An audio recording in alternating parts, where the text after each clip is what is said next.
There's no protections against re-identification beyond the contractual obligations that the entity may have chosen to voluntarily impose on the data recipient. So we have some work to do here, but this to me is a bit of a sweet spot for further work, because again, in our view, HIPAA allows the use of identifiable data for a full range of a lot of secondary uses for which it doesn't really need to be fully identified to still be useful for that purpose. On the other hand, we don't necessarily have the right answers in HIPAA as we know it today, and we don't have sufficient protections against re-identification. So that's where I think we still have work to be done, but I actually feel like there's a great willingness on the part both of the administration as well as the folks who are emerging in this space to address these issues head on, and I'm actually excited about that. Thanks. Thanks, Deven. We move now outside the Beltway with Jody Pettit as a reminder, from Oregon. Thank you, and I appreciate the invitation. It's always good to come to D.C. and see what's going on firsthand. We're a long ways away. So I hope you find my remarks worthwhile today. There's an extremely savvy collection of people here. I will say at least they'll be neutral in that I don't represent any organization right now. And so I'm someone who started in medicine about 20 years ago, and I've worked in health IT for the past 10.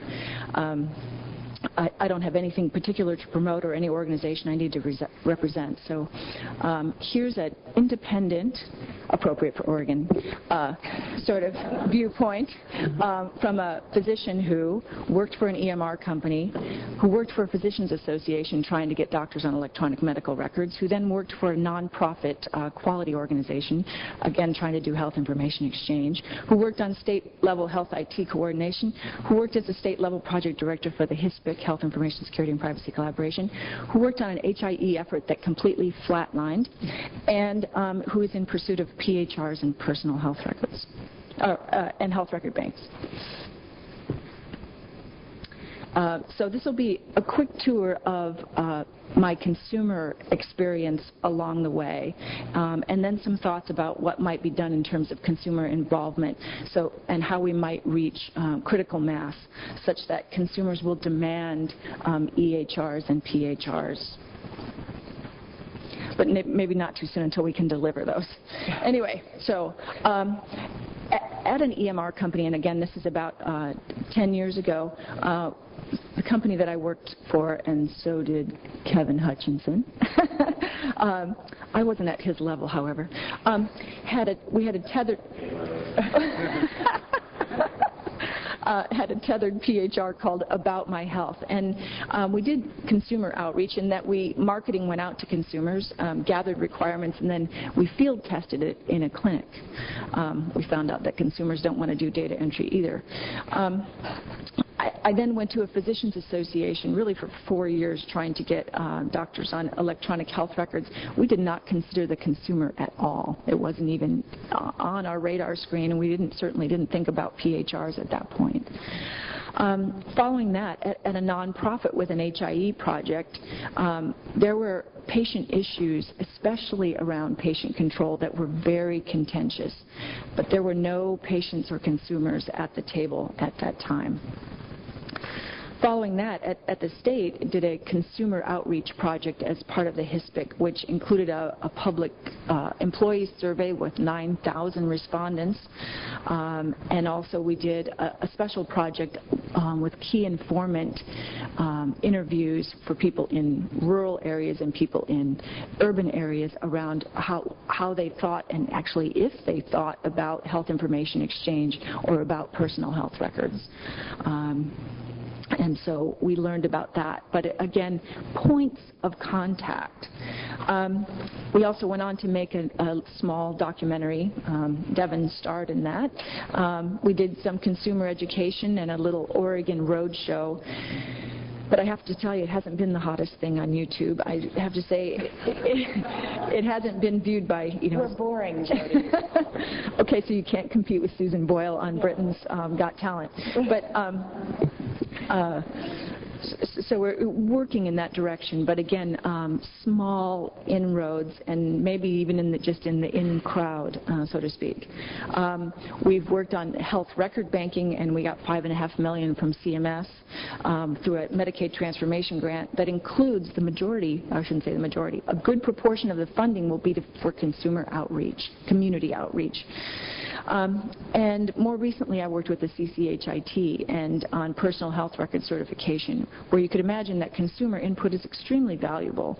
But despite numerous attempts to elicit more consumer input, including some consumer input from CDT and Consumers Union and others, through an advisory task force, a short-lived 4-session task force, then we had pretty much 52 sessions of a PHR work group, during which there were some proxies for consumers, but not necessarily direct consumer input.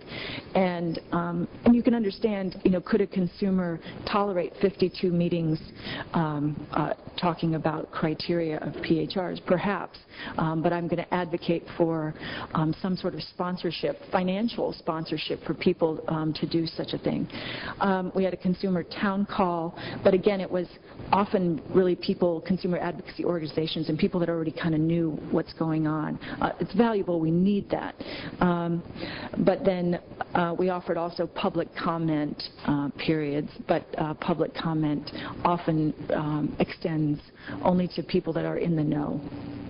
And then finally, maybe lesser known, we did have some consumer focus groups at CCHIT around PHR and if they thought about it and what they thought about it and what they thought about privacy, labeling, etc. So what do I know at this juncture from this experience? I know that we've talked about consumer involvement more than we've actually had it, and that yes, we are all patients, but we can't just take off our consumer hats that readily. Our points of contact with consumers have been intermittent, and I think they've been somewhat limited. So you might ask, well, why am I a physician talking about consumer engagement? And we're going to have a consumer talking about consumers in just a moment.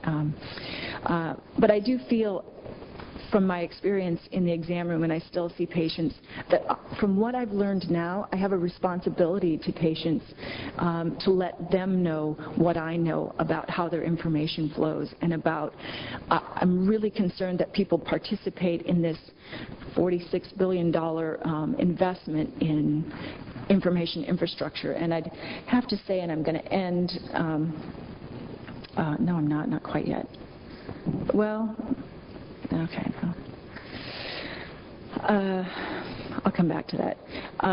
So when you look at the current landscape in terms of this consumer demand pull, I see national level organizations with large influential constituencies, and they have health information and consumers as part of their portfolio.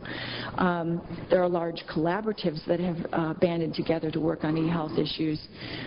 There are organizations that work to inform policy and participate in the legislative process. But what fronts here are not covered? Does state-level action make sense here? Can we engage consumers more meaningfully at the state level?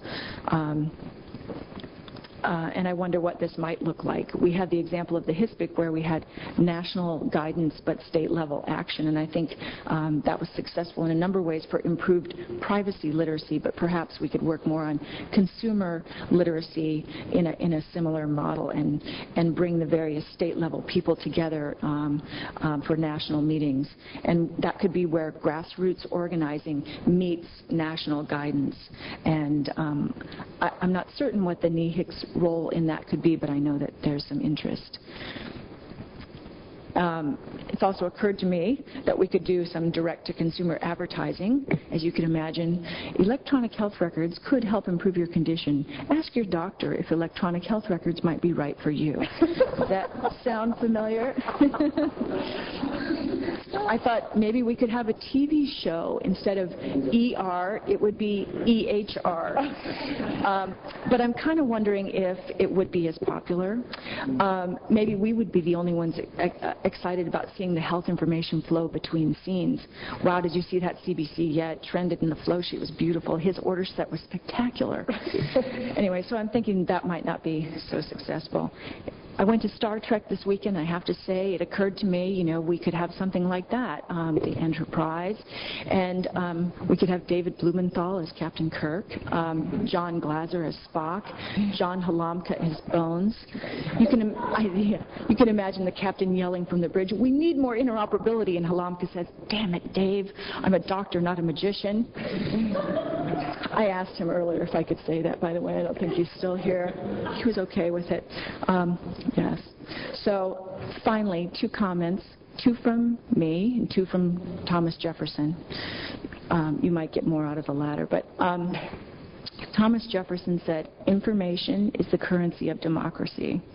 And so, again, my biggest fear is that we do EHR adoption and we do health information exchange, and the patient is still on the outside looking in, and that it's not patient-mediated, and perhaps it's not even as transparent as it should be. Thomas Jefferson also said, "I know of no safe repository of the ultimate power of society but the people. And if we think them not enlightened enough, the remedy is not to take power from them, but to inform them by education." So I think we know from survey data that people want their own health information, but most of them aren't aware of even the possibility. And when they are made aware, they want it, but they're really concerned about their privacy. And so a suggestion I might reiterate is we have some sort of consumer scholarships for really full-fledged, fuller participation. And to go back to the Star Trek analogy, it's risky, but perhaps we can bring them into the Federation for the next generation of consumer involvement. Thanks, Jody. Thanks very much. Dave? Did we get Dave's, again, Dave deBronkart from Boston? Did we get his slides up, or no? Technical. There we got it. Excellent. Okay. I'm the 4th one from the left. There.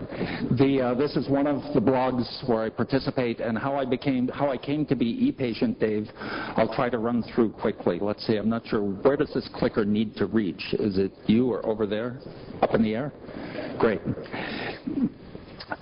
The number 1 takeaway I want you to leave with, if nothing else, is patients can help. Let us help. And meaningful use must include patient access, complete, total patient access. I hope to give you some reasons for understanding that today. My foundation principles, first of all, patient is not a third-person word.